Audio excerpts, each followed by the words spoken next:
درود عزیزانم، خوش اومدید به ویدیو امروز. همونطور که میبینید بعد 2 ماه اومدم، ارتودنسی دیگه ندارم. من امروز صبح تصمیم گرفتم که ولاگ بگیرم. تصمیم نداشتم قبلش، یعنی کلا میخواستم دیگه ولاگ نگیرم کلا هیچ وقت، ولی یهو تصمیم گرفتم که بگیرم و حدس بزنید چی شد. بابام بعد 20 روز از مسافرت صبح زود پا شد اومد سورپرایزمون کرد و این خیلی that's weird. ترسیدیم واقعا. فکر کنم مثلا من و مامانم و داداشم بودیم، هیچکی نبود تو خونه، مثلا یکی اینجوری زرتی بیاد. ولی یه سری چیزا که مثلا قاب گوشی برام گرفته بابا، خیلی خوشگله، من دوستش دارم. شاید قابی نباشه که اگه بیرون باشم هیچ وقت انتخابش نمیکنم، ولی الان که تو گوشیمه خوشگل. درشو ببین، دستش چنگ. همش دوست دارم لبخند بزنم. برم دوش بگیرم، بعدش چیز کنم، بشینم پای کارام. الان بر بابام آب طالبی درست کنم. از سفر اومده، خسته است. انگار از سفر اومده. من نمیفهم چرا بعد سفر میگین خسته این، یعنی چی که خسته این؟ حالا خودم از آخر سفر هتلی آدم خسته نمیشه که چی؟ نمیدونم. اومدم براتون ویدیو بگیرم چند وقت پیش، بعد این شکلی شد که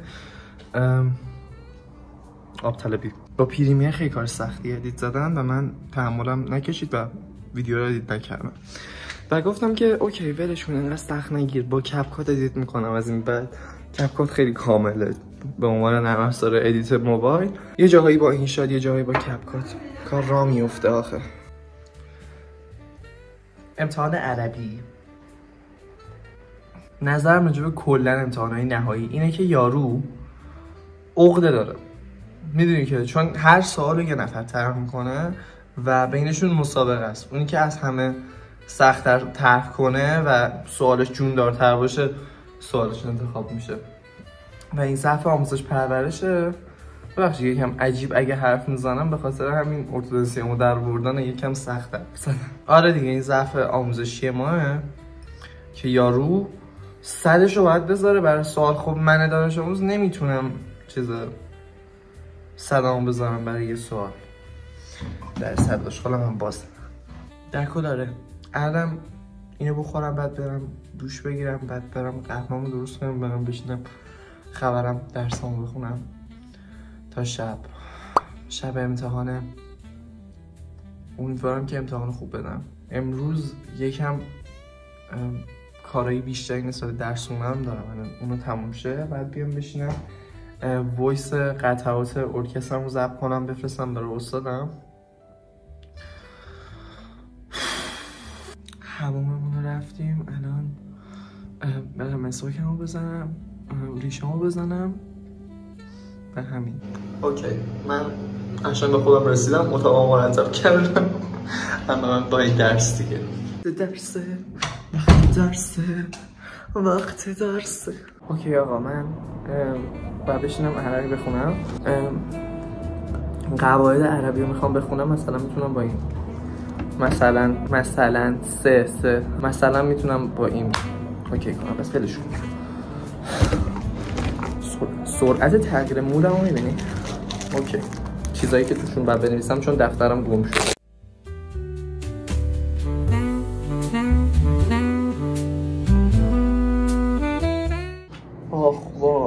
آقا من هنوز یه درس هم نخوندم بعد این همه مدت، به خاطر اینکه متن درسش معنیاشو ننوشته بودم و 2 ورقه جدا کامل مرتب نوشتم. الانم کلماتو حفظ میکنم و اینجوری پای تخت دارم مینویسم ماژیک به خودم توضیح میدم مثل معلم. خیلی جوابه، حتما امتحان کنید اگه درس بخونید.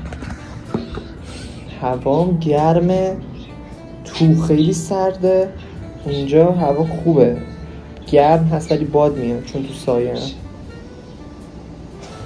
مثل چی خوابم میاد ولی نمیتونم دیگه بخوابم. در یه درس دیگه بیشتر نمونده، اینم تموم کنم که علامات معنی شو دیگه میرم سراغ قواعدم 1 ساعت بیشتر وقتمو نمیگیره. کل قواعد درس‌ها خیلی چیز خاصی نداره. بعد از قواعدم بعد بشینم پای متن درس‌ها رو یه دور روخانی کنم که اونم فکر نمی‌کنم بیشتر 1 ساعت طول بکشه. اونم بخونم، میشینم نمونه سوال حل میکنم، یه ساعت هم نمونه سوال حل کنم، 3 ساعت دیگه کار دارم، 3 ساعت دیگه بعدش میخوابم. فکر کنم برام قهوه درست کنم چون دیگه نمیتونم، دارم میمیرم. کلمات معنی تموم شد، برام سراغ قواعد دیگه فکر کنم. آره برم قواعد رو بخونم، بعد برم سراغ کارهای دیگه که حداقل حتی اگه خوابم گرفت و دیگه دیدم اصلا نمیتونم دیگه برم سراغ دیگه، حداقل نمره درست بگیرم. چون همین کلمات معنی ها که حفظم متنم کاملا روش تسلط پیدا میکنم تا حدی، ولی خب نمونه سوال و اینام قطعا حل میکنم، یعنی سعیمو میکنم. یکی از فرمولا رو بگم لو بدم.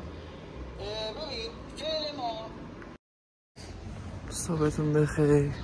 انقدر خوابم میاد و انقدر حالم بده، یه قهوه انقدی خوردم، انقدر چه حالم بد بود از خواب. بعد دیروز اومدم من چیز کنم، 7 ساعت درس خوندم و این 7 ساعت درسی که خوندم در نتیجه انسانی که 7 ساعت درس میخونه دیگه بره سر جلسه امتحان میترکونه دیگه.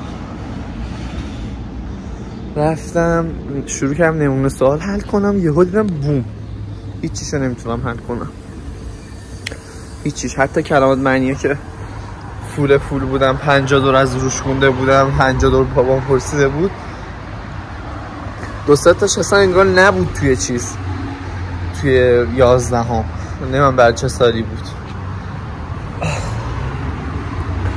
دیگه.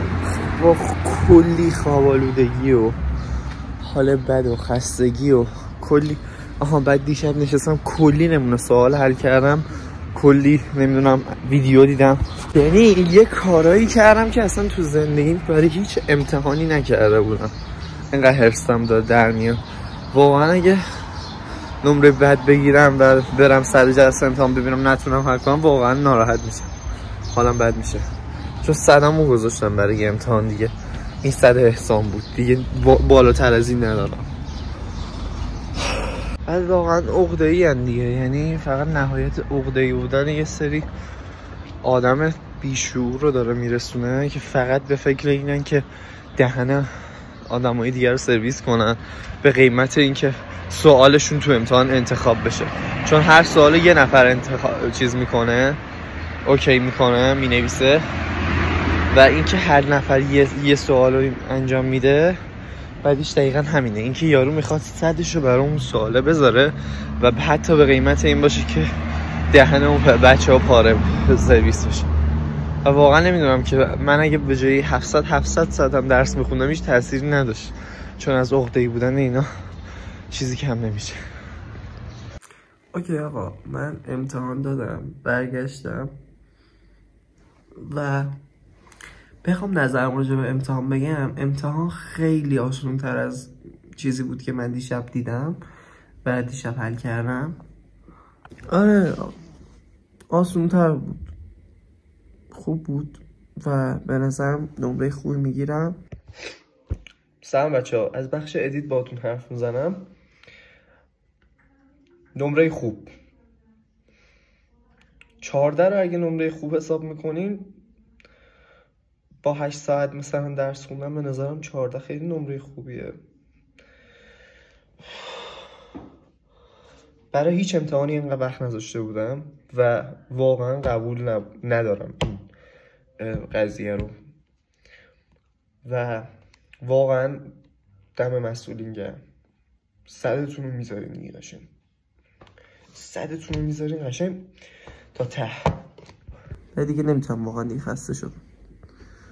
از اون ور اومدم خونه یه سری چالنج ها، یعنی بلش